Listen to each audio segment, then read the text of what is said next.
Hello everyone, welcome to rising stars of mathematics. आज की इस वीडियो में हम लीनियर अलजेब्रा का chapter 3 system of linear equations पढ़ेंगे। स्टार्ट करते हैं। System of non homogeneous linear equation. हमारे पास दो टाइप का सिस्टम होता है, नॉन होमोजीनियस और होमोजीनियस। होमोजीनियस कब बोलते हैं? जब जो राइट साइड में टर्म्स है ये हमारी जीरो हो जाती हैं, तब उस सिस्टम को बोल देते हैं हम system of homogeneous linear equation. अगर हमारे पास इनमें से एक भी टर्म नॉन जीरो होती है तो उस सिस्टम को बोल देते हैं हम नॉन होमोजीनियस लीनियर इक्वेशन। तो consider a system of m linear non homogeneous equation in n अननाउंस। जो हमारे पास अननाउंस होंगे वो n होंगे, x1 x2 एंड xn, और जो हमारे पास इक्वेशंस होंगी वो m इक्वेशंस होंगी। तो उस सिस्टम को बोलेंगे m इंटू n सिस्टम। ठीक है, कि उसके अंदर m इक्वेशंस हैं और n अननाउंस हैं, x1 x2 xn। तो इसको हम ऐसे एक्सप्रेस करते हैं a11 x1 plus a12 x2 plus a1n xn is equal to b1, a21 x1 plus a22 x2 plus a2n xn is equal to b2, am1 x1 plus am2 x2 plus amn xm is equal to bm। तो ये हमारे पास m equations होगी और ये हमारे पास n variables होंगे। तो जो ये हमारा सिस्टम है इसको हम ऐसे लिख सकते हैं, in this system can be written as a single matrix form ax is equal to b, where a is equal to a11 a12 a1n a21 a22 a2n and am1 am2 amn। ये हमारे पास एक m cross n की matrix होगी और जो हमारे पास x होगा वो n क्रॉस 1 का वेक्टर होगा, और जो हमारे पास b है वो भी हमारे पास m क्रॉस 1 का वेक्टर होगा। A matrix A is called the coefficient matrix of the system 1. Any set of values x1 x2 xn, अगर कोई हमें सेट ऑफ वैल्यूज़ मिल जाए जो एक साथ सभी इक्वेशन को सेटिस्फाई कर दे तो वो होता है हमारा सोल्यूशन ऑफ द सिस्टम 1। जो ax is equal to b है, अगर हमें कोई एक ऐसा x मिल जाए such that x1 x2 xn ये सारे का सारा इस सिस्टम को सेटिस्फाई करे तो वो होगा हमारे पास इस सिस्टम का solution. When the system of equation has one or more solution, the equation are said to be consistent. जब हमारे पास जो ये इक्वेशन है ax is equal to b, इसके पास एक या एक से ज़्यादा सोल्यूशन होगा, तब हम हमारी जो इक्वेशंस हैं उनको बोलेंगे कि ये सिस्टम हमारा कंसिस्टेंट है, और otherwise they are said to be inconsistent. जब हमारे पास जो ये इक्वेशन होगी ax is equal to b, इसके पास कोई भी सोल्यूशन नहीं होगा, उस टाइम हम बोलेंगे कि जो हमारा सिस्टम है वो इनकंसिस्टेंट है। The matrix A augmented B, इसको हम ऑग्यूमेंटेड मैट्रिक्स बोलते हैं। यहाँ पर जो हमारा लेफ्ट साइड में A था वो मैट्रिक्स लिखी, और जो राइट साइड में नॉन होमोजीनियस सिस्टम था B की वैल्यू थी, कॉलम वेक्टर था जिसके अंदर m रोज थे 1 कॉलम था, तो उसको हमने यहाँ पे डॉट डॉट डाल के लिख लिया, तो ये बन गई हमारी augmented matrix. This system A augmented B is called the augmented matrix of the given system. अब हमारे पास कुछ रिजल्ट्स हैं जिन रिजल्ट पर बेस CSIR नेट में हमेशा ऑलवेज एक क्वेश्चन पूछा जाता है। The system of the linear equation ax is equal to b is consistent, that is possesses a solution if and only if the coefficient matrix A and the augmented matrix A augmented B are of the same rank। कि जो हमारे पास सिस्टम है वो system consistent होगा जब जब हमारे पास rank of A is equal to rank of A augmented matrix B के इक्वल होगा। कि जब हमारा जो रैंक है वो rank of A augmented B के इक्वल होगा, तब हमारे पास इक्वेशन के पास एक सोल्यूशन होगा। वो यूनिक भी हो सकता है और वो इन्फिनिटली मैनी भी हो सकते हैं। नेक्स्ट जो दो केस हैं उसमें बताया गया कि कब वो यूनिक होगा और कब उसमें इन्फिनिटली मैनी सोल्यूशन होंगे। If A is an n cross n square matrix and x and b be n cross 1 matrices, then the system ax is equal to b possesses a unique solution if the matrix A is non-singular। कि जब जब हमारे पास जो rank of A is equal to rank of A augmented B के equal होगा और वो इक्वल होगा n के, तब हमारे पास जो सिस्टम है उसके पास यूनिक सोल्यूशन रहेगा। उसने बोला है कि सिस्टम के पास यूनिक सोल्यूशन होगा अगर जो हमारी मैट्रिक्स है वो नॉन सिंगुलर होगी। तो ए हमारे पास कोई n क्रॉस n की मैट्रिक्स है, तो यानी नॉन सिंगुलर का मतलब क्या है, rank of A is equal to n होगा। तो जब हमारे पास किसी मैट्रिक्स का नॉन सिंगुलर मैट्रिक्स है तो उसका जो रैंक है ऑगमेंटेड मैट्रिक्स के इक्वल होगा और वो n के इक्वल होगा।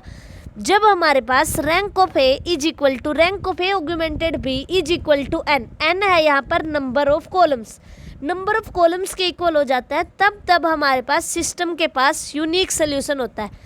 नेक्स्ट हमारे पास वर्किंग रूल बताए गए हैं कि कैसे हम किसी भी नॉन होमोजीनियस लीनियर सिस्टम के चेक कर सकते हैं कि उसके पास यूनिक सोल्यूशन होगा, इनफाइनाइट सोल्यूशन होंगे या फिर नो सोल्यूशन होगा। सो सबसे पहले हम क्या करेंगे, एक मैट्रिक्स ए तो Ax is equal to B given होगा, तो सबसे पहले हम augmented matrix A augmented B बनाएंगे। अगर हमारे पास rank of A is not equal to rank of A augmented B आ जाता है, तब हमारे पास जो सिस्टम है वो always system of equations inconsistent होती है, यानी नो सोल्यूशन होता है। नेक्स्ट केस है हमारे पास, अगर हमारे पास rank of A is equal to rank of A augmented B is equal to n, n हमारे पास यहाँ नंबर ऑफ कॉलम्स है। अगर हमारे पास rank of A is equal to rank of A augmented matrix is equal to number of unknowns के equal आ जाता है, तब हमारे पास जो सिस्टम है वो कंसिस्टेंट होता है। अगर rank of A augmented B के इक्वल आता है तो सिस्टम हमेशा कंसिस्टेंट होता है। अगर वो नंबर ऑफ कॉलम्स के इक्वल दे रहा है रैंक, तब हमारे पास जो सिस्टम ऑफ इक्वेशन है उसके पास यूनिक सोल्यूशन होगा। नेक्स्ट ये सेकंड केस तक डिस्कस हो गया। थर्ड केस है जब हमारे पास rank of A is equal to rank of A augmented B less than n होगा, यानी नंबर ऑफ अननोन वेरिएबल से कम होगा, तब हमारे पास सिस्टम के पास इनफाइनाइटली मैनी सोल्यूशन होंगे। जब हमारे पास सिस्टम जो rank of A augmented B के इक्वल होता है, सिस्टम कंसिस्टेंट होता है। लेकिन जब रैंक n के इक्वल होता है तो सिस्टम कंसिस्टेंट होने के साथ साथ हमें पता चल जाता है कि सिस्टम के पास यूनिक सोल्यूशन होगा। लेकिन जब हमारे पास यहाँ rank of A equal to rank of A augmented B less than n होता है तो सिस्टम के पास इनफाइनाइटली मैनी सोल्यूशन होते हैं। और हमारे पास चॉइस होती है कि जो हमारे पास इंडिपेंडेंट, कि जो हमारे पास वेरिएबल्स हैं, जो अननाउन्स हैं, जो हम खुद से वैल्यू दे सकते हैं, उनको हम कुछ भी वैल्यू दे सकते हैं। तो इस वजह से अगर हमारे पास सिस्टम ऑफ इक्वेशन है और उसमें जो मैट्रिक्स है रैंक ऑफ ए है वो आर के इक्वल आ रहा है, is equal to rank of A augmented B है और आर लेस देन एन है, तो एन माइनस आर अनाउंस ऐसे होंगे जिन्हें हम खुद से वैल्यू दे सकेंगे। तो giving arbitrary values to n minus R unknown we get the R unknown. तो ये हमारे पास हो गया केस कि जब हमारे पास सिस्टम के पास इनफाइनाइटली मैनी सोल्यूशन होंगे। तो अब यहाँ तक हमने पढ़ा कि अगर rank of A not equal to rank of A augmented B होता है तो सिस्टम इनकंसिस्टेंट होता है और नो सोल्यूशन होता है। सेकंड केस पढ़ा rank of A is equal to rank of A augmented B is equal to number of unknowns होता है तो सिस्टम के पास यूनिक सोल्यूशन होता है। फिर थर्ड पढ़ा हमने rank of A is equal to rank of A augmented B less than n होता है तो सिस्टम के पास इनफाइनाइटली मैनी सोल्यूशन होते हैं। फोर्थ रिजल्ट है हमारे पास a system of linear equations ax is equal to B is consistent if and only b can be expressed as a linear combinations of columns of a, कि अगर हम b को a matrix के column के में express कर पा रहे हैं तब हमारे पास सिस्टम हमेशा इनकंसिस्टेंट होगा। या हम यहाँ पर ये लिखें कि b belongs to column space of a, ये भी सेम बात होगी। A system is said to be consistent if and only if b belongs to column space of a। तो अब इसको प्रूव करते हैं। इफ एंड ओनली इफ का केस है, सबसे पहले मान के चलते हैं कि जो सिस्टम है हमारे पास वो कंसिस्टेंट है और बी को हम लीनियर कॉम्बिनेशन लिख देते हैं कॉलम्स ऑफ ए का। तो सबसे पहले हमने एक मैट्रिक्स कंसीडर की, ए जनरल कोई मैट्रिक्स ली, A11 A12 A1n A21 A22 A2n AM1 AM2 AMn। तो ये हमारे पास m क्रॉस n की मैट्रिक्स होगी और x हमारे पास n क्रॉस 1 का वेक्टर हो गया, कॉलम वेक्टर। देन ax हमारे पास इक्वल होगा a11x1 plus a12x2 plus a1n xn। तो यहाँ से अगर हम b को एक्सप्रेस करना चाहें कॉलम ऑफ दिस के, तो हम यहाँ पर लिखेंगे x1 को कॉमन ले लेंगे और लिख देंगे a11 a21 and am1 plus x2 को ऐसे रख के यहाँ पर लिख देंगे a2 a12 a22 and am2। तो ये हमारे पास कॉलम्स हैं किसी मैट्रिक्स A के, और यहाँ पर हम B को एक्सप्रेस कर पा रहे हैं as a linear combination of columns of a matrix A।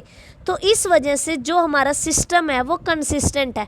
सबसे पहले हम मान के चले कि सिस्टम कंसिस्टेंट है और हमने शो कर दिया कि हम B को कॉलम्स ऑफ A के लीनियर कम्बिनेशन में लिख पा रहे हैं।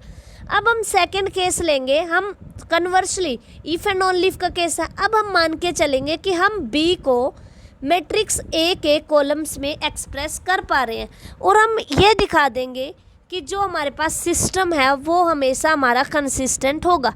तो B can be expressed as a linear combination of columns of A, that is B is equal to summation I running 1 to n xi ai, where ai are the columns of A and xi are scalars. The vector x having component xi is the solution of the system Ax is equal to B। Next हमारे पास ये हमने prove कर दिया कि कोई भी system consistent होगा तो B को हम कॉलम्स ऑफ A में एक्सप्रेस कर पाएंगे, और अगर हम B को कॉलम्स ऑफ A के लीनियर कम्बिनेशन में एक्सप्रेस कर पा रहे हैं तो सिस्टम हमारा कंसिस्टेंट होगा। नेक्स्ट हमारे पास रिमार्क में बताया गया है कि system of linear equation need not be consistent if B can be expressed as a linear combination of rows of A, कि अगर हम B को लीनियर कम्बिनेशन ऑफ रोज लिख पा रहे हैं तो ज़रूरी नहीं है कि सिस्टम हमेशा हमारा कंसिस्टेंट होगा। इसके लिए काउंटर एग्जाम्पल है हमारे पास, let A is equal to 1 3 2 6 and B is equal to 3 9, then B can be expressed as a linear combination of rows of A, but the system Ax is equal to B is inconsistent. तो अब इसको inconsistent के लिए क्या दिखाते हैं, rank of A not equal to rank of A augmented B।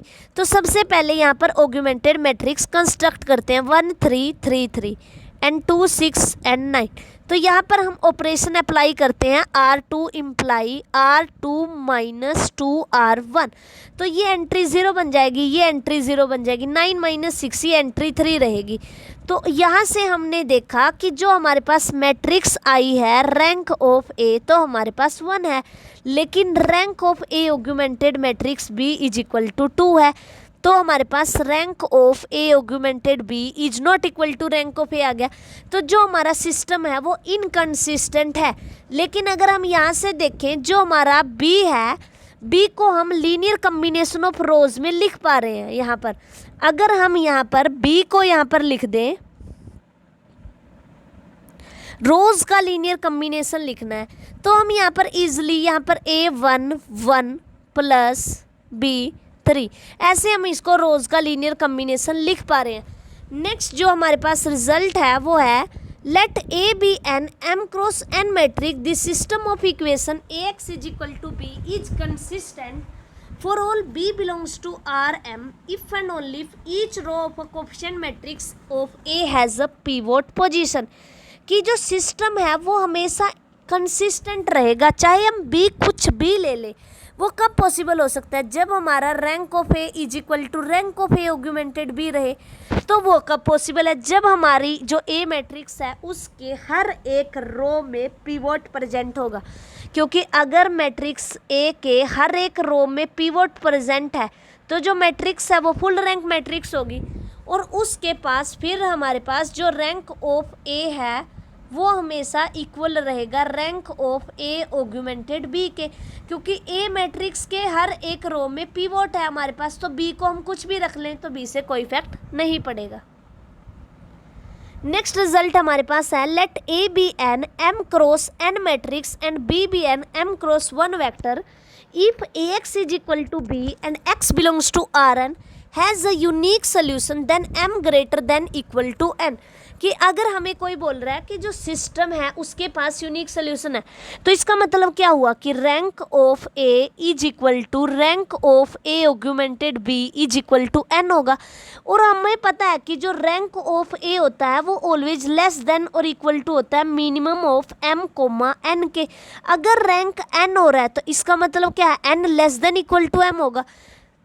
ठीक है, तो यही बोल रहा है कि let A be N m cross n matrix and B is an m cross 1 vector if Ax is equal to B, x belongs to Rn, has a unique solution। अगर इस सिस्टम के पास यूनिक सोल्यूशन है तब हमारे पास ये होगा कि m greater than equal to n होगा हमेशा, क्योंकि रैंक ऑफ ए हमेशा लेस देन इक्वल टू होता है minimum of m comma n के। और सिस्टम कंसिस्टेंट का मतलब है सिस्टम के पास यूनिक सोल्यूशन का मतलब है रैंक n आ रहा होगा नंबर ऑफ अननोन के इक्वल। ये हमारे पास हो गया कि m फिर greater than equal to n होगा। नेक्स्ट हमारे पास रिजल्ट है in a non homogeneous system if the number of variables, यानी जो n है अगर वो ग्रेटर देन होता है m से, then the system has either no solution और इन्फाइनाइटली मैनी सोल्यूशन। अगर नंबर ऑफ वेरिएबल्स हमारे पास ग्रेटर देन है नंबर ऑफ इक्वेशन से, नंबर ऑफ इक्वेशन कितनी है m, नंबर ऑफ अननोन्स कितने हैं n, तो यहाँ से दो केस पॉसिबल हैं कि रैंक ऑफ ए, अगर हमारा rank of A augmented B के इक्वल आ गया तो वो लेस देन तो n रहेगा, क्योंकि इसने बोला है कि नंबर ऑफ इंडिपेंडेंट वेरिएबल ज़्यादा है नंबर ऑफ उससे, तो फिर हमारे पास इन्फाइनाइटली मैनी सोल्यूशन के चांस हैं। लेकिन अगर rank of A not equal to rank of A augmented B आ गया तब हमारे पास नो सोल्यूशन होगा। तो यही यहाँ पर लिखा हुआ है कि अगर number of variables greater than हो गए हमारे पास नंबर ऑफ इक्वेशन से, then this system has either no solution और इन्फाइनाइटली मैनी सोल्यूशंस। नेक्स्ट हमारे पास है if the number of variables less than equal to number of equations, then this system में have no solution, unique solution और infinitely many solution. तो यहाँ पर हमारे पास तीन केस बन सकते हैं कि अगर हमारा rank of A augmented B is equal to n के इक्वल है, यानी हमारे पास इक्वेशन भी m है और जो हमारे पास नंबर ऑफ अननाउंस है वो भी n है, तब हमारे पास rank of A augmented B के इक्वल होगा। और अगर वो इक्वल हो रहा है नंबर ऑफ अननाउंस के तो फिर होगा यूनिक सोल्यूशन। अगर हमारे पास rank of A not equal to rank of A augmented B हो रहा है तब हमारे पास होगा नो सोल्यूशन। अगर हमारे पास rank of A augmented B के इक्वल है लेकिन less than number of unknown है तब हमारे पास होंगे इन्फाइनाइटली मैनी सोल्यूशंस। तो यहाँ पर हमारे पास ये तीन केस पॉसिबल है, क्योंकि जो नंबर ऑफ वेरिएबल्स हैं वो कितने हैं n और नंबर ऑफ इक्वेशन कितनी है m। तो यहाँ से दो केस बनेंगे, n m के इक्वल भी हो सकता है और n लेस देन m भी हो सकता है। जब n m के इक्वल होगा तब मिलेगा हमें यूनिक सोल्यूशन, और जब n लेस देन m होगा तब हमें मिलेंगे इन्फाइनाइटली मैनी सोल्यूशन। और जब हमारे पास rank of A not equal to rank of A augmented B होगा तब होगा हमारे पास नो सोल्यूशन। अब हमारे पास इन जो रिजल्ट हमने पढ़े हैं इन पर बेस्ड क्वेश्चन है। फर्स्ट एग्जांपल है हमारे पास, show that the equation x plus y plus z is equal to 6 and x plus 2y plus 3z is equal to 14 and x plus 4y plus 7z is equal to 30 are consistent and solve them.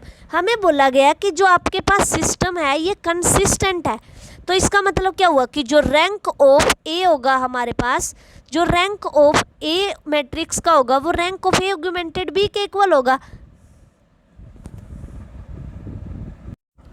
यहाँ पर हमें system consistent given है, तो इसका मतलब ये तो confirm हो गया कि rank of A is equal to rank of A augmented matrix भी आएगा। हमें ये शो करना है कि सिस्टम कंसिस्टेंट है एंड उसके बाद हमें सोल्व करना है।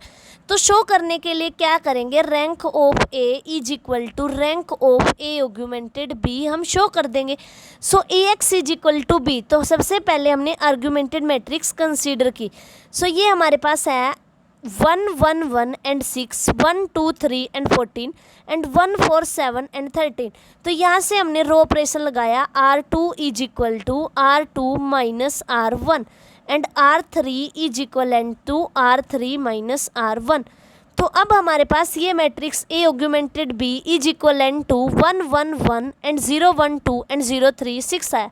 नेक्स्ट हमने यहाँ पर ये वाली इसको जीरो करने के लिए ऑपरेशन लगाया, तो यहाँ से हमारे पास आ गया rank of A is equal to rank of A augmented B is equal to 2 and less than 3।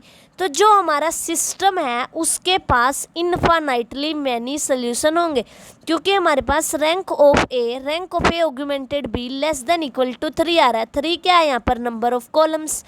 तो अगर सिस्टम में rank of A is equal to rank of A augmented B होता है और वो लेस देन नंबर ऑफ इन columns से होता है, तब हमारे पास सिस्टम के पास इनफाइनाइटली मैनी सोल्यूशन होते हैं।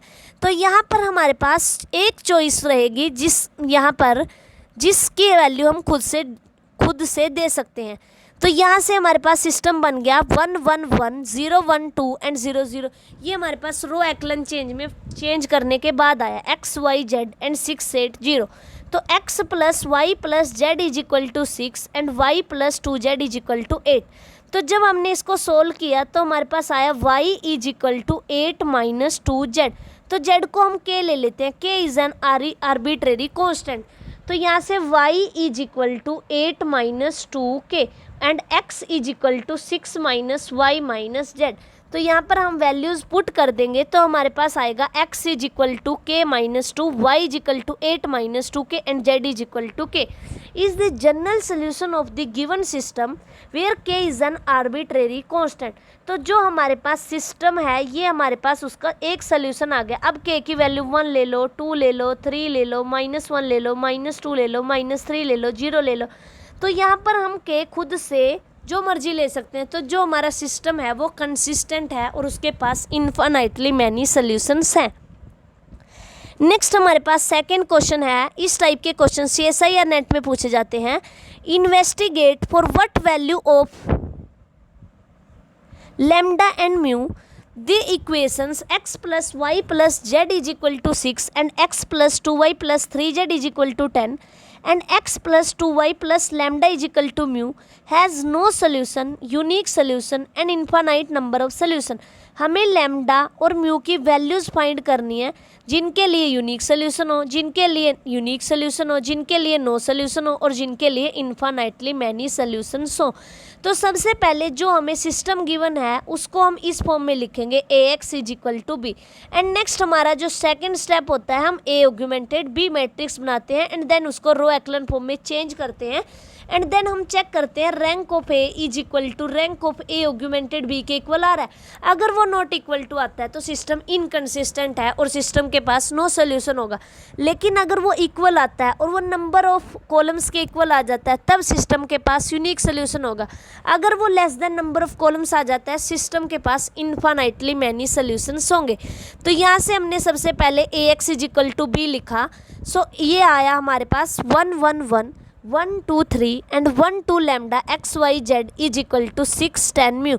सो यहाँ से हमने ऑग्यूमेंटेड मैट्रिक्स B बनाया। A augmented B is equal to 1 1 1 1 2 3 and 1 2 lambda and 6 10 and mu. So यहाँ से हमने क्या किया, ऑपरेट किया R2 ऑपरेट किया R2 minus R1, R3 operate किया R3 माइनस R1। तो यहाँ से हमारे पास ये वैल्यूज़ आ गई 1 1 1 6 1 0 1 2 4 एंड 0 1 लैम्डा -1 एंड म्यू -6। तो अब हमने यहाँ पर ऑपरेशन लगाया R3 माइनस R2। तो यहाँ से हमारे पास लैम्डा की चॉइसेस बनी 3, लैम्डा की वैल्यू 3 हो सकती है और म्यू की वैल्यू हमारे पास 10 हो सकती है।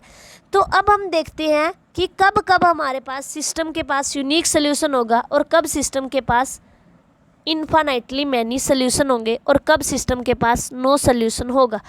जब हमारे पास लैम्डा की वैल्यू 3 हो जाए और म्यू की वैल्यू 10 के इक्वल ना हो तब हमारा जो रैंक ऑफ A है वो नॉट इक्वल टू आ जाएगा rank of A augmented B के। तो जो हमारा फर्स्ट केस बना कि the system has no solution when lambda is equal to 3। अगर लैम्डा को 3 रख देते हैं तो जो हमारे पास A मैट्रिक्स है उसका रैंक 2 आ रहा है। लेकिन अगर म्यू को 10 के इक्वल नहीं लेते तो rank of A augmented B हमारे पास 3 आ रहा है। तो ये दोनों कभी भी इक्वल नहीं होंगे हमारे पास जब हमारे पास लैम्डा की वैल्यू 3 और म्यू की वैल्यू नॉट इक्वल टू 10 होगी। तो सिस्टम के पास नो सोल्यूशन होगा अगर लैम्डा 3 ले लेते हैं और म्यू नॉट इक्वल टू 10 लेते हैं। नेक्स्ट हमारे पास आता है कि अगर हमारे पास लैम्डा नॉट इक्वल टू 3 हो जाए तो जो रैंक ऑफ ए है वो हमारा 3 हो जाएगा और equal to rank of A augmented B हो जाएगा। और म्यू कुछ भी आर्बिट्रेरी कुछ भी होता रहे, क्योंकि रैंक ऑफ ए 3 है तो rank of A augmented B भी 3 रहेगा। और ये हमारे पास 3 क्या है, नंबर ऑफ कॉलम्स। तो यहाँ से हमारे पास सिस्टम के पास यूनिक सोल्यूशन होगा अगर लैम्डा नॉट इक्वल टू 3 हो जाए। अब इनफाइनाइट सोल्यूशन का केस देख लेते हैं। जब हमारे पास lambda is equal to 3 and mu is equal to 10 हो जाता है तो जो रैंक ऑफ ए है वो rank of A augmented B के इक्वल होगा और लेस देन 3 होंगे। तो सिस्टम के पास इनफाइनाइटली मैनी सोल्यूशंस होंगे। ये हमारे पास कुछ क्वेश्चंस हैं जो आपका होमवर्क रहेगा, इनके स्क्रीनशॉट ले लीजिए एंड इनको सोल्व कीजिए। और अगर आपको किसी भी क्वेश्चन में डाउट आता है तो कमेंट बॉक्स में बताइए। मैं नेक्स्ट वीडियो में आपको इन क्वेश्चन का सॉल्यूशन प्रोवाइड कराऊंगी जो क्वेश्चन आपके नहीं होंगे।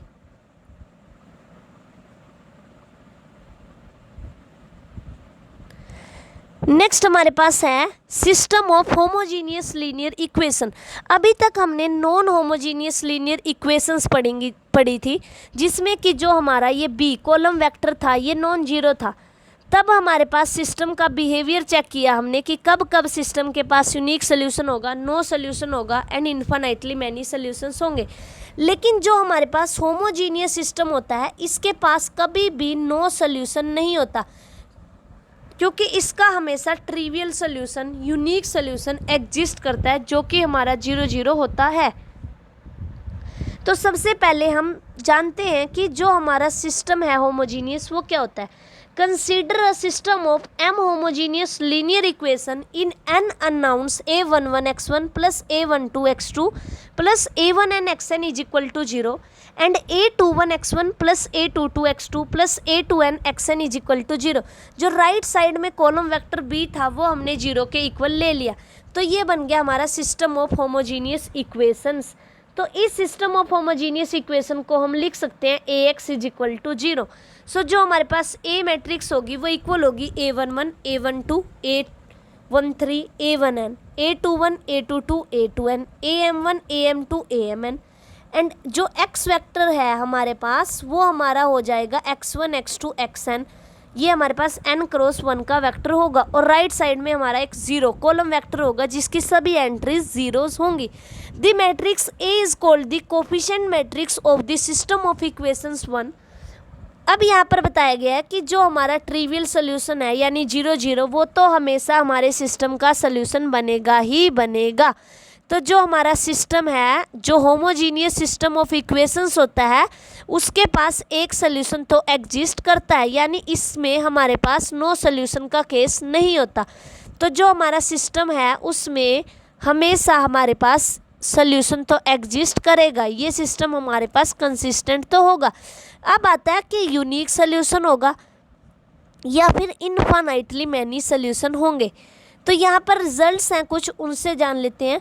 Since zero solution is always a solution of the homogeneous system so the system of homogeneous equations are consistent. कि जो जीरो सोल्यूशन है वो हमेशा होमोजीनियस सिस्टम का सोल्यूशन रहेगा, इसलिए जो हमारा सिस्टम है वो हमेशा कंसिस्टेंट रहेगा। नेक्स्ट हमारे पास आता है linear combination of solution of homogeneous system is also a solution. कि जो हमारे पास होमोजीनियस सिस्टम होता है अगर उसका हम लीनियर कम्बिनेशन ले लें तो वो भी हमारे पास सोल्यूशन रहेगा।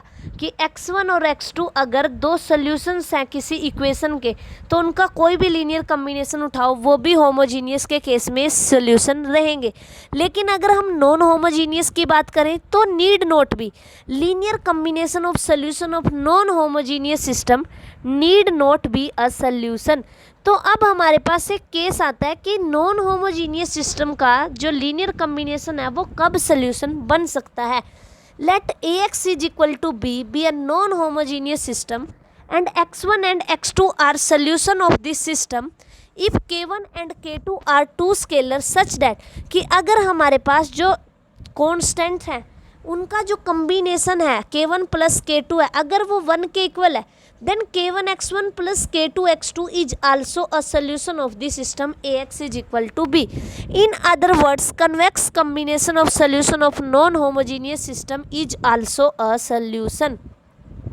कि अगर हम नॉन होमोजीनियस में तो हमेशा लीनियर कम्बिनेशन सोल्यूशन रहता है, लेकिन नॉन होमोजीनियस के केस में अगर वो कन्वेक्स कम्बिनेशन हो, यानी जो उसके जो कोफिशिएंट होंगे जो हमारे पास, वो अगर सम हमें 1 देते हैं, तब हमारे पास जो सिस्टम है उसके पास जो हमारा जो सिस्टम है उसका वो सोल्यूशन बन जाएगा.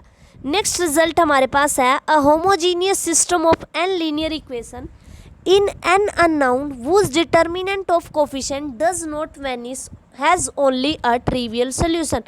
कि जो हमारे पास सिस्टम है Ax is equal to B, अगर जो हमारे पास ये मैट्रिक्स बनती है डिटर्मिनेंट कोफिशिएंट से, अगर उसका डिटर्मिनेंट नॉट इक्वल टू 0 है, तो इसका मतलब x को ही 0 होना पड़ेगा. ये तो हमारा determinant of coefficient not equal to 0 आ गया, तो जो सिस्टम होगा उसके पास यूनिक सोल्यूशन होगा.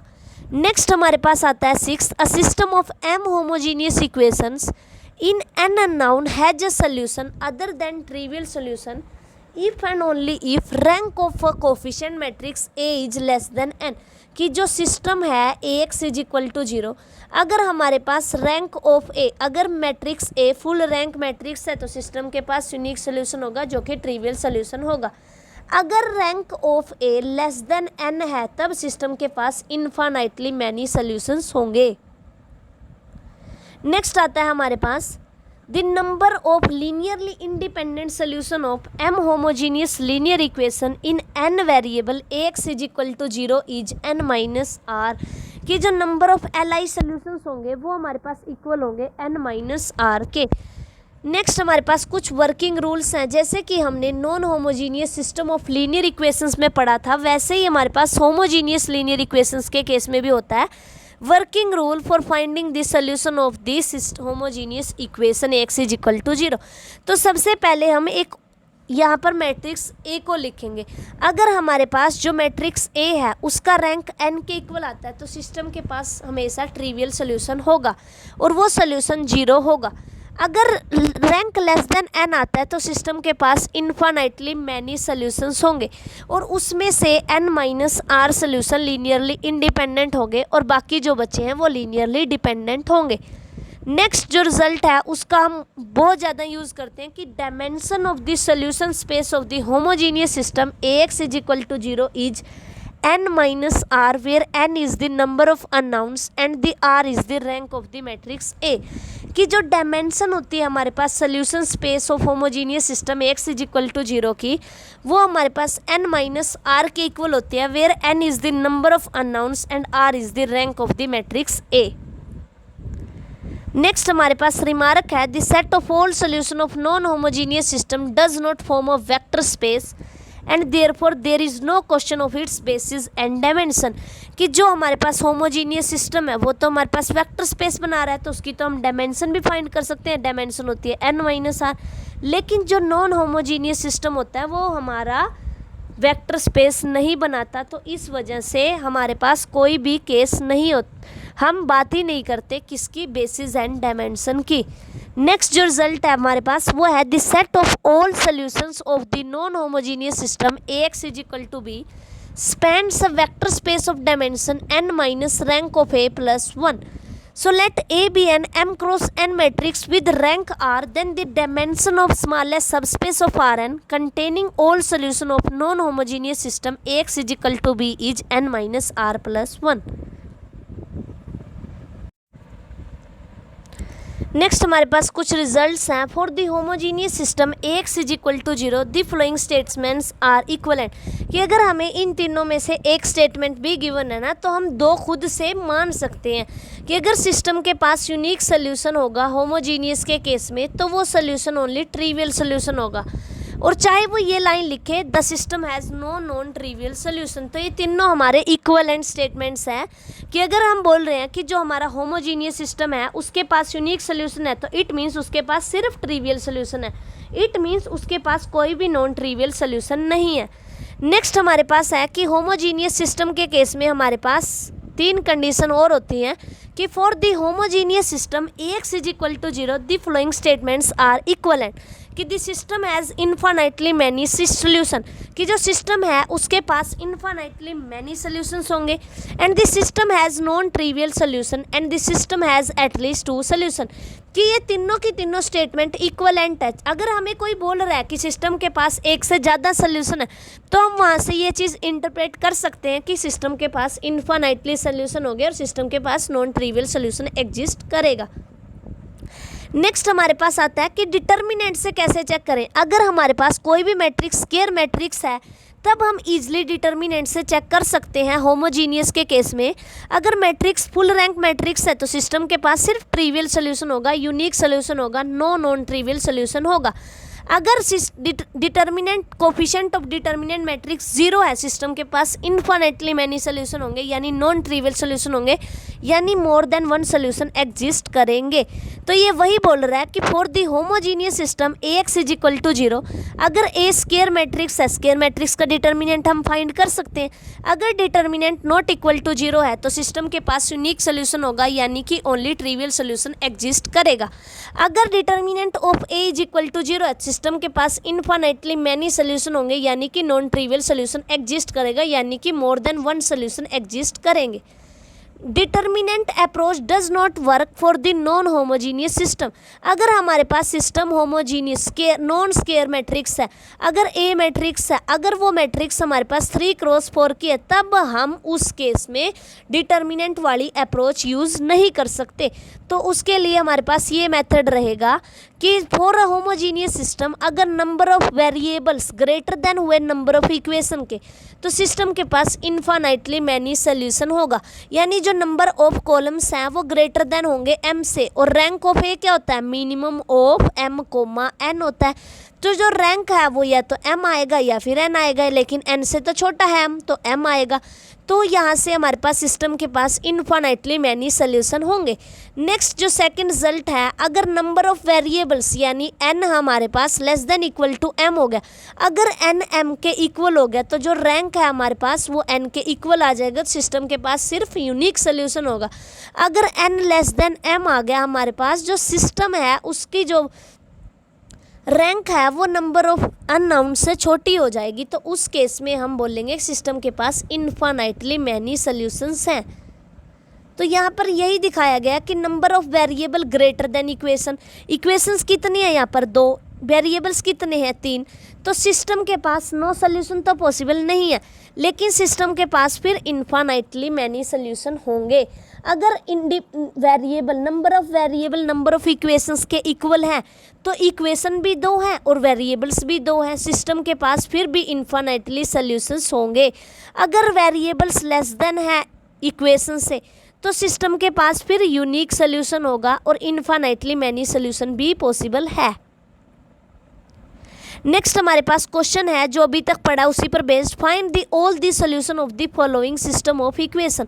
तो हमें सिस्टम ऑफ इक्वेशंस गिवन है, तो सबसे पहले क्या करेंगे, इस सिस्टम को मैट्रिक्स फॉर्म में लिखेंगे। अगर ये मैट्रिक्स स्क्वायर मैट्रिक्स है तो उसका डिटर्मिनेंट चेक कर लेंगे। अगर डिटर्मिनेंट नॉट इक्वल टू 0 आता है तो सिस्टम के पास यूनिक सोल्यूशन होगा, और अगर इक्वल टू 0 आ जाता है सिस्टम के पास इन्फिनिटली मैनी सोल्यूशन होंगे। तो सबसे पहले जो इक्वेशंस गिवन है उसको मैट्रिक्स फॉर्म में लिखा। So Ax is equal to 3 4 -1 6 and 2 3 2 -3 and 2 1 -14 -9 and 1 3 13 3 x y z w is equal to 0। So सबसे पहले हम मैट्रिक्स का रैंक फाइंड करते हैं। तो रैंक फाइंड करने के लिए यहाँ पर ऑपरेट किया R4 को R1 से रिप्लेस किया, और फिर ऑपरेट किया R2 -2 R1, R3 ऑपरेट किया R3 -2 R1, R4 पे ऑपरेट किया R4 -3 R1। तो यहाँ से इस मैट्रिक्स को हम रो एक्लन फॉर्म में चेंज कर लेंगे। रो एक्लन फॉर्म में चेंज करने के बाद हमारे पास जो मैट्रिक्स बचेगी उस मैट्रिक्स का जो रैंक है वो 2 है, और 2 लेस देन होता है 4 से। तो जो हमारे पास सिस्टम है उसके पास इन्फिनिटली मैनी सोल्यूशंस होंगे, और 2 वेरिएबल्स ऐसे ऐसे होंगे जिनकी हम वैल्यू खुद से दे पाएंगे। तो this system of equation has two linearly independent solution. This system of equation is equivalent to this. तो जहाँ ये हमारे पास जो सिस्टम है, यहाँ पर हमारे पास चॉइसेस रहेंगी कि हम दो जो वेरिएबल्स हैं उनको खुद से वैल्यू दे सकें। तो हमने यहाँ से क्या किया, z को मान लिया k1 एंड w को मान लिया k2। तो जो x आया वो आया 11 k1 प्लस 6 k2 और y आया -8 k1 -3 k2 is the general solution of the given system. उसने सोल्यूशन ही फाइंड करने के लिए बोला था। तो हमने क्या किया, सबसे पहले मैट्रिक्स फॉर्म में लिखा एंड देन उसको रो एक्लन फॉर्म में चेंज किया और फिर उसके बाद देखा कि नंबर ऑफ LI सोल्यूशन कितने हैं, तो वो हमारे पास 2 आए और जो दो वेरिएबल्स बचे उनको खुद से हमने वैल्यू दे दी। नेक्स्ट क्वेश्चन है discuss all values of k for this system. यहाँ पर हमें वैल्यूज ऑफ k डिस्कस करनी है कि किस वैल्यू के लिए यूनिक सोल्यूशन होगा, किसके लिए इन्फिनिटली मैनी सोल्यूशन होंगे। तो ये सिस्टम हमें होमोजीनियस सिस्टम गिवन है तो नो सोल्यूशन तो नहीं पॉसिबल, क्योंकि ट्रिवियल सोल्यूशन तो ऑलवेज एग्जिस्ट करेगा। तो सबसे पहले हमने एक मैट्रिक्स कंस्ट्रक्ट की और उस मैट्रिक्स को रो एक्लन फॉर्म में चेंज किया। तो अब हमने यहाँ पर चेक करना स्टार्ट किया, तो जो हमारे पास डिटर्मिनेंट की वैल्यू है ए मैट्रिक्स की, अगर k की वैल्यू +-2 लेते हैं तो डिटर्मिनेंट की वैल्यू 0 आती है। तो जब हमारा k नॉट इक्वल टू +-2 होगा तो सिस्टम के पास इन्फिनिटली मैनी सोल्यूशंस होंगे, लेकिन सिस्टम के पास कोई भी लीनियरली इंडिपेंडेंट सोल्यूशन नहीं होगा। नेक्स्ट केस लिया हमने, जब हमारे पास k की वैल्यू 2 होगी तो जो हमारा सिस्टम है उसके पास एक लीनियरली इंडिपेंडेंट सोल्यूशन होगा, क्योंकि इस मैट्रिक्स का रैंक आ रहा है 2 और नंबर ऑफ इंडिपेंडेंट वेरिएबल है 3, तो n-r LI सोल्यूशन होते हैं। तो 3 - 2 = 1। तो यहाँ से हमारे पास 1 सोल्यूशन एग्जिस्ट करेगा। तो यहाँ से हमने लिया x को 0 मान लिया और y की वैल्यू आ गई -5/3z। तो z को c मान लिया तो y की वैल्यू आ गई -5/3c और x की वैल्यू 0 आई। तो ये हो गया हमारे पास LI सोल्यूशन। नेक्स्ट केस हमने लिया जब k की वैल्यू हमारे पास -2 होगी, तो हमने इस सिस्टम को रिड्यूस किया। तो यहाँ से भी हमारे पास जो रैंक आया वो 2 आ गया, तो n-r ये होते हैं LI सोल्यूशन। तो 3 - 2 = 1 हो गए हमारे पास LI सोल्यूशन। तो यहाँ से हमारे पास आया y = z and x = 4z। z को k मानना तो x की वैल्यू मिली 4k और y की वैल्यू भी हमारे पास k आई। तो यहाँ पर अगर हम ये लेते हैं तो सिस्टम के पास इन्फिनिटली मैनी सोल्यूशन होगा। ये कुछ प्रैक्टिस क्वेश्चन है, ये आपका होमवर्क रहेगा, इसका स्क्रीनशॉट ले लीजिए और इसको सोल्व कीजिए। और जिस भी क्वेश्चन में आपको डाउट आता है एक्सरसाइज एंड क्वेश्चन नंबर डालकर कमेंट बॉक्स में लिखिए।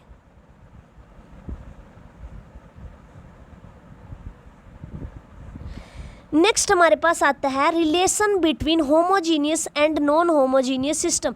अभी तक हमने अलग अलग करके पढ़ा कि जब हमारे पास नॉन होमोजीनियस सिस्टम है तब हम कैसे सोल्यूशन फाइंड करते हैं, और जब हमारे पास कोई भी सिस्टम होमोजीनियस हो जाता है तब कैसे हम फाइंड करते हैं। तो यहाँ पर हमारे पास आया general solution of a non homogeneous system is equal to particular solution of non homogeneous system plus general solution of corresponding homogeneous system.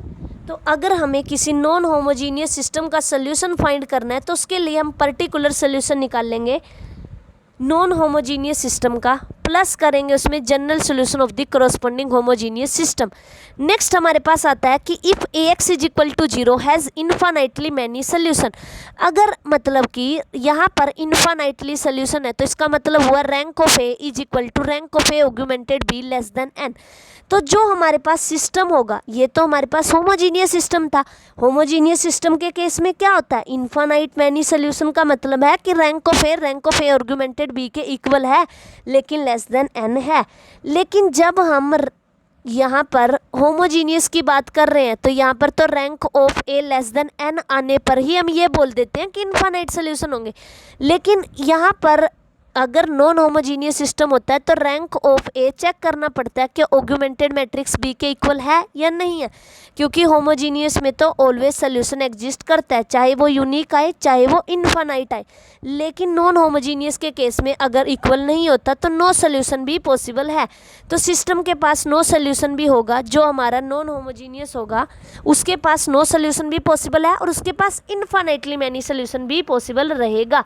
Next हमारे पास आता है कि अगर system Ax is equal to 0 के पास यूनिक सोल्यूशन है, तो इसका मतलब है कि हर एक रो में पिवोट प्रेजेंट है, तो rank of A is equal to rank of A augmented B होगा। तो जो हमारा नॉन होमोजीनियस सिस्टम है उसके पास यूनिक सोल्यूशन भी हो सकता है, नो सोल्यूशन भी हो सकता है, लेकिन जो हमारा सिस्टम है इसके पास तो यूनिक सोल्यूशन होगा, क्योंकि नो सोल्यूशन तो नो ही पॉसिबल है। नेक्स्ट जो हमारे पास रिजल्ट है कि अगर हमारे पास कोई सिस्टम है, नॉन होमोजीनियस सिस्टम है, अगर उसके पास यूनिक सोल्यूशन है, तब हमारे पास जो होमोजीनियस सिस्टम होगा उसके पास भी यूनिक सोल्यूशन होगा। सेकंड रिजल्ट है अगर non homogeneous system infinite solution रखता है, यानी कि rank of A is equal to rank of augmented B less than n है। एन क्या है? Number of columns. तो जो A X is equal to 0 आएगा उसके पास भी इनफाइनाइटली मैनी सोल्यूशंस होंगे। नेक्स्ट हमारे पास आता है थर्ड कि if A X is equal to B has no solution, अगर उसके पास कोई भी सोल्यूशन नहीं है तो जो होमोजीनियस सिस्टम होगा उसके पास या तो नो सोल्यूशन तो उसके पास पॉसिबल नहीं है, या तो यूनिक होगा और या फिर इनफाइनाइटली मैनी सोल्यूशंस होंगे। नेक्स्ट हमारे पास मोस्ट इम्पॉर्टेंट रिजल्ट है कि अगर ए एम क्रॉस एन की मैट्रिक्स है और बी कोई भी एम क्रॉस 1 का वेक्टर है, देन अगर एम लेस देन एन हुआ तो जो हमारे पास रैंक आएगा वो m के इक्वल आएगा और m लेस देन n है। तो जो हमारा सिस्टम होगा A X is equal to B, इसके पास इनफाइनाइटली मैनी सोल्यूशन होंगे, और जो सिस्टम होगा A X is equal to 0 उसके पास भी इनफाइनाइटली मैनी सोल्यूशन होंगे। ये हो गया हमारा फर्स्ट केस। सेकंड केस है कि अगर m लेस देन n है और rank of a less than m है, तो फिर हमारे पास सिस्टम के पास A X is equal to B के पास नो सोल्यूशन भी हो सकता है, इनफाइनाइट भी हो सकते हैं, लेकिन जो ये होता है होमोजीनियस इसमें नो सोल्यूशन तो नहीं होता, तो सिर्फ इनफाइनाइट सोल्यूशन बचेगा।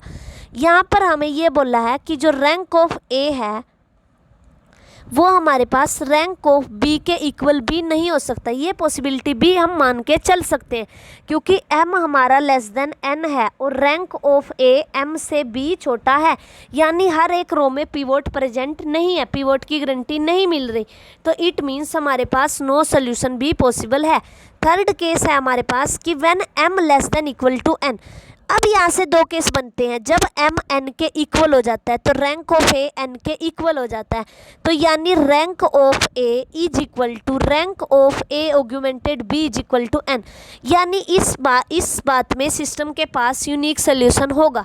लेकिन अगर m लेस देन n हो गया तब हमारे पास जो रैंक है वो m आएगा और वो लेस देन n होगा, तब हमारे पास जो सिस्टम है उसके पास इनफाइनाइट सोल्यूशन भी पॉसिबल रहेगा। नेक्स्ट केस आता है m less than equal to n। अगर m लेस देन n है और rank of a less than m है, अगर m n के इक्वल भी हो गया तो यहाँ से रैंक लेस देन m होने का मतलब है कि हर एक रो में पिवोट की गारंटी नहीं मिल रही। अगर हर एक रो में पिवोट प्रेजेंट होता है तो सिस्टम कंसिस्टेंट होता है, तो नो सोल्यूशन का केस हम डिस्कार्ड कर सकते हैं, लेकिन यहाँ पर तो पिवोट की गारंटी ही नहीं मिल रही, तो सिस्टम के पास नो सोल्यूशन भी पॉसिबल है कि अगर rank of a less than m है तो सिस्टम के पास नो सोल्यूशन भी हो सकता है और इनफाइनाइट मैनी सोल्यूशन भी हो सकते हैं, यूनिक तो कभी भी नहीं होगा। और जो हमारे पास सिस्टम होता है होमोजीनियस उसके पास नो सोल्यूशन तो नहीं होगा, तो उसके पास इनफाइनाइटली मैनी सोल्यूशन होंगे। नेक्स्ट हमारे पास है कि m ग्रेटर देन n। अगर m ग्रेटर देन n है तो रैंक ऑफ a अगर n आ रहा है तो इसका मतलब हर एक रो में पिवोट तो हम नहीं बोल सकते यहाँ से, क्योंकि रैंक n आ रहा है, तो हर एक रो में अगर पिवोट होता तो रैंक m के इक्वल होता। m क्या है? नंबर ऑफ रोज है, तो हर एक रो में पिवोट की गारंटी तो हमें यहाँ से नहीं मिल रही, तो सिस्टम के पास आइदर नो सोल्यूशन और यूनिक सोल्यूशन होगा। लेकिन जो सिस्टम होमोजीनियस वाला होगा उसके पास यूनिक सोल्यूशन होगा, क्योंकि नो सोल्यूशन तो पॉसिबल नहीं है। नेक्स्ट हमारे पास आता है अगर m ग्रेटर देन n हुआ और रैंक लेस देन n हुआ, तो यहाँ से अगर हम ये चीज़ मान के चलें कि जो रैंक ऑफ a है वो लेस देन n है, हर एक रो में पिवोट की गारंटी नहीं मिल रही हमें। अगर हर एक रो में पिवोट की गारंटी नहीं मिल रही तो नो सोल्यूशन भी पॉसिबल है, और इनफाइनाइट तो हमें डायरेक्ट दिख रहा है rank of a less than n है। लेकिन जो सिस्टम होमोजीनियस होता है उसमें नो सोल्यूशन तो नहीं होता, तो उस केस में इनफाइनाइट सोल्यूशन आ जाएगा। नेक्स्ट हमारे पास आता है m ग्रेटर देन और इक्वल टू n, कि अगर हमारे पास m n के इक्वल हो गया, अगर हम यहाँ से m को n के इक्वल मान लेते हैं कि जब हमारा m है वो n के इक्वल है, तो जो रैंक ऑफ a है वो n के इक्वल आ रहा है, तो सिस्टम के पास फिर यहाँ से यूनिक सोल्यूशन आ सकता है। लेकिन जो रैंक है वो n के इक्वल आ रहा है और जो m है वो greater than equal to n है, यानी रो ज़्यादा है कॉलम से और हर एक रो में पिवोट की गारंटी नहीं है, क्योंकि हमने पढ़ा था कि system is consistent if b belongs to column space of a, यानी हर एक रो में पिवोट की गारंटी मिले तब मैं जाकर बोल सकती हूँ कि सिस्टम कंसिस्टेंट होगा, सिस्टम के पास सोल्यूशन एग्जिस्ट करेगा। लेकिन यहाँ m ग्रेटर देन n है, तो यहाँ पर रैंक मेरा छोटा भी आ सकता है m से, यानी हर एक रो में पिवोट प्रेजेंट हो ये जरूरी नहीं है, तो सिस्टम के पास यूनिक सोल्यूशन होगा और नो सोल्यूशन भी हो सकता है। And ax is equal to 0 has ये यूनिक सोल्यूशन, कि जो ax is equal to b है, अगर m greater than equal to n है, अगर m n के इक्वल हो गया तो सिस्टम के पास यूनिक सोल्यूशन होगा। लेकिन अगर m ग्रेटर देन n हो गया तो नंबर ऑफ रोज ज़्यादा हो गए कॉलम से, यानी हर एक रो में पिवोट की गारंटी नहीं है, तो इट मीन सिस्टम के पास नो सोल्यूशन भी पॉसिबल है। लेकिन जो होमोजीनियस सिस्टम होता है उसके पास हमेशा यूनिक सोल्यूशन एग्जिस्ट करेगा जब हमारे पास ऐसी कंडीशन होगी, क्योंकि नो सोल्यूशन तो नहीं हो सकता उसके पास, क्योंकि होमोजीनियस के पास ऑलवेज एक सोल्यूशन तो कम से कम मिलता ही मिलता है, ट्रिवियल। नेक्स्ट हमारे पास 8th रिजल्ट है कि जब हमारे पास m greater than equal to n होगा, यानी जब m n के इक्वल होगा तब भी हमारा रैंक है वो लेस देन n ही रहेगा, यानी सिस्टम के पास यूनिक सोल्यूशन की पॉसिबिलिटी तो यहाँ से कट होगी। तो बचा क्या, नो सोल्यूशन और इनफाइनाइट सोल्यूशन। अब नो सोल्यूशन कब होगा, क्योंकि हर एक रो में पिवोट की गारंटी हमारे पास नहीं है, तो इस वजह से नो सोल्यूशन भी पॉसिबल है और इनफाइनाइट सोल्यूशन तो मिल ही रहा है हमें। लेकिन जो हमारे पास होमोजीनियस सिस्टम होता है उसके पास नो सोल्यूशन कभी भी नहीं होता, क्योंकि जो 0 0 है वो ऑलवेज होमोजीनियस इक्वेशन का सोल्यूशन बनता है। तो जो हमारे पास सिस्टम है उसके पास ax इज इक्वल टू 0 में इनफाइनाइट सोल्यूशन होंगे। तो ये आप लोगों का काम रहेगा, ये कुछ क्वेश्चन है शो करना है कि सिस्टम के पास ट्रिवियल सोल्यूशन है और अगर जो सोल्यूशन है उनको फाइंड करो। नेक्स्ट क्वेश्चन है हमारे पास 3x minus y minus z plus 2w is equal to 0, इसके एंड सेकेंड है -6 minus 2y plus 2z plus 4w is equal to 0 and 12x plus 3y minus 4z minus 6w is equal to 0। तो ये हमारे पास homogeneous system है, check करना है किसके पास कितने सोल्यूशंस होंगे। तो आज की इस वीडियो में हमने पढ़ा, सबसे पहले हमने स्टार्ट किया कि जो हमारे पास non homogeneous system of equations हैं वो क्या होता है। कंसीडर कि जैसे कि नॉन होमोजीनियस सिस्टम में क्या होता है, ax is equal to b, जो हमारे पास b है वो नॉन जीरो होता है। जो हमारे पास नॉन होमोजीनियस सिस्टम रहता है उसके सोल्यूशन चेक करने का एक तरीका है, वर्किंग रूल है। सबसे पहले मैट्रिक्स A बनाएंगे and then augmented matrix B बनाएंगे, फिर उनका रैंक चेक करेंगे। अगर rank of A not equal to, अगर हमारे पास rank of augmented matrix rank of A not equal to आता है तो सिस्टम इनकंसिस्टेंट होता है, अगर हम नॉन होमोजीनियस की बात कर रहे हैं। और नेक्स्ट हमारे पास केस आता है कि अगर rank of A is equal to rank of A augmented B is equal to number of columns के इक्वल आता है, सिस्टम के पास यूनिक सोल्यूशन होता है। थर्ड केस है कि rank of A is equal to rank of A augmented B less than n. N होता है नंबर ऑफ अननाउंस यानी नंबर ऑफ कॉलम्स, अगर नंबर ऑफ कॉलम्स से कम आता है रैंक तो सिस्टम के पास होता है इनफाइनाइटली मैनी सोल्यूशंस। तो ये हो गया हमारे पास नॉन होमोजीनियस के लिए रिजल्ट्स। एंड सेकेंड हमने पढ़ा था होमोजीनियस इक्वेशन की, जो हमारे पास होमोजीनियस सिस्टम ऑफ इक्वेशंस होता है उसके पास ट्रिवियल सोल्यूशन तो हमेशा एग्जिस्ट करता है। तो जो होमोजीनियस सिस्टम है उसमें क्या होता है, जो राइट साइड में बी होता है वो हमारा 0 के इक्वल हो जाता है। इस केस में जो हमारा सिस्टम बनता है रैंक ऑफ ए, तो यहाँ पर हमें ऑगमेंटेड मैट्रिक्स बनाने की जरूरत नहीं पड़ती। अगर रैंक ऑफ ए एन के इक्वल आ जाता है यानी नंबर ऑफ अननाउन या नंबर ऑफ कॉलम्स के इक्वल आ जाता है तो सिस्टम के पास होता है यूनिक सोल्यूशन। अगर हमारे पास जो अगर स्केयर मैट्रिक्स है, कोई भी मैट्रिक्स स्केयर मैट्रिक्स है और सिस्टम बनाया हमने, अगर स्केयर मैट्रिक्स है, डिटर्मिनेंट से अगर 0 के इक्वल आता है सिस्टम के पास infinitely many solution, determinant not system के पास यूनिक सोल्यूशन, सॉरी वो सोल्यूशन होगा ट्रिवियल सोल्यूशन।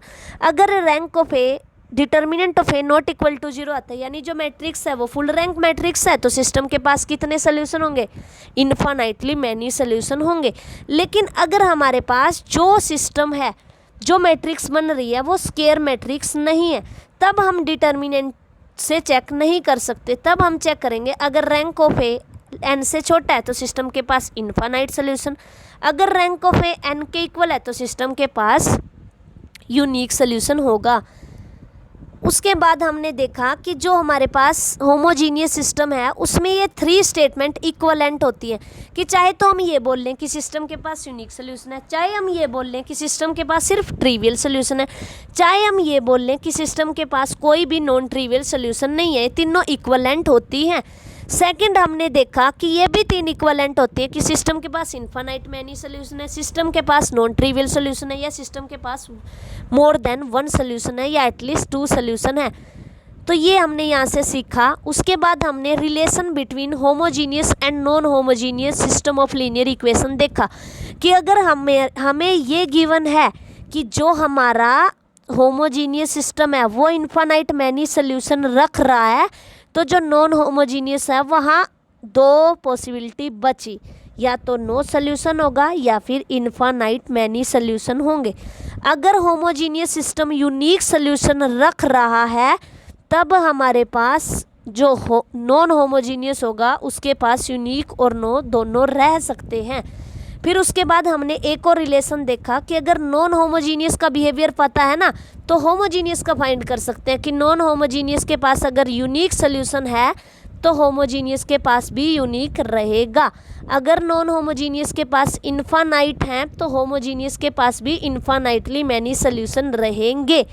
अगर नॉन होमोजीनियस के पास नो सोल्यूशन है तो जो होमोजीनियस सिस्टम होगा उसके पास यूनिक भी हो सकते हैं और इन्फानाइटली मैनी सोल्यूशंस भी हो सकते हैं।